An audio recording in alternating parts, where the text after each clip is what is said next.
ನಾವು ನಮ್ಮ HMS water service station ಅಂತ ನಾವು ಹಿರೇನಹಳ್ಳಿ ರೋಡು ಫೆಡರಲ್ ಬ್ಯಾಂಕ್ ಅಂತ ಇರೋದು ಅವರು ವಿರುಗನಗರ ಇಸ್ಮಾನ್ ಕಾಲೇಜ್ ರೋಡ್ ಅಂತ ನಾವು ಹೊಸದಾಗಿ ಒಂದು ಗೋ ಕಾರ್ಬನ್ ಹೈಡ್ರೋಟಿಕ್ಲಿಂಗ್ ಟೆಕ್ನಾಲಜಿ ತರ್ತಾ ಇದ್ದೀವಿ, ಜರ್ಮನ್ ಟೆಕ್ನಾಲಜಿ ಇದು ಏನು ಮಾಡುತ್ತೆ ವ್ಯತ್ಯಾಸ ಏನಂದರೆ 15ರಿಂದ 20,000 ಕಿಲೋಮೀಟರ್ ಗಾಡಿ ಓಡಿದ್ಮೇಲೆ ಒಂದು ಕಾರ್ಬನ್ ಸೇರುತ್ತೆ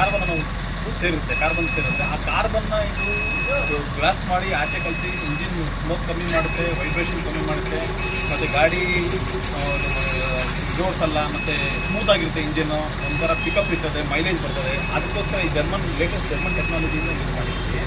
ಬಟ್ ಎಲ್ಲ ಗಾಡಿ ಎಲ್ಲ ಥರ ಗಾಡಿಗಳು ಮಾಡ್ತಾಯಿದ್ದೀವಿ ನೋಡಿ. ಕಾರ್ಬನ್ ಸೆಟ್ ಮೇಲೆ ಎಲ್ಲ ಗಾಡಿ ವಾಲ್ಗಡೆ ಈ ಥರ ಆಗಿರುತ್ತೆ. ಬಿಫೋರ್ ಇಟ್ಟಂದರೆ ಕಾರ್ಬನ್ ನಾವು ಆಚೆ ತೆಗೆದ್ರೆ ಈ ಥರ ಆಗುತ್ತೆ. ಸ್ಪಾರ್ಕ್ ಫ್ಲೆಕ್ಸ್ ಎಲ್ಲ ಈ ಥರ ಈ ಪಿಸ್ಟನ್ನಿಂದ ಫೈರಿಂಗ್ ಆಗಿ ಏನಾಗುತ್ತೆ ಈ ಥರ ಬಂದುಬಿಟ್ಟಿರ್ತದೆ. ಆ ಕಾರ್ಬನ್ ಡೆಪಾಸಿಟ್ ಆದಮೇಲೆ ಪಿಕಪ್ಪು ಮೈಲೇಜ್ ಎಲ್ಲ ಕಮ್ಮಿ ಆಗುತ್ತೆ. ಅದಾದಾಗ ನಾವು ಏನು ಮಾಡಬೇಕು ಅದಕ್ಕೆ ಅಂದರೆ ಅದಕ್ಕೆ ಟೆಕ್ನಾಲಜಿ ಅಂತ ಹೊಸದಾಗಿ ಜರ್ಮನ್ ಟೆಕ್ನಾಲಜಿಯಿಂದ ಬಿಡ್ತಾ ಇದ್ದೀವಿ. ಅದರಿಂದ ಕಾರ್ಬನ್ ಕ್ಲೀನ್ ಆಗುತ್ತೆ. ನಿಮ್ಗೆ ಇಂಜಿನ್ ಪರ್ಫೆಕ್ಟ್ ಮೊದಲ ಥರ ಮೈಲೇಜು, ಪಿಕಪ್ಪು, ವೈಬ್ರೇಷನ್ಸ್ ಎಲ್ಲ ನಿಲ್ಲುತ್ತೆ ನೋಡಿರಿ. 3ರಿಂದ 5 ಕಿಲೋಮೀಟರ್ ಮೈಲೇಜ್ ಬರುತ್ತೆ, ಪಿಕಪ್ ಬರುತ್ತೆ, ಮತ್ತು ಇಂಜಿನ್ ಎಲ್ಲ ನಾಯ್ಸ್ ಸ್ಮೂತ್ ಆಗುತ್ತೆ, ರೆಡ್ಯೂಸ್ ವೈಬ್ರೇಷನ್ ನೀಟಾಗುತ್ತೆ ಎಲ್ಲ.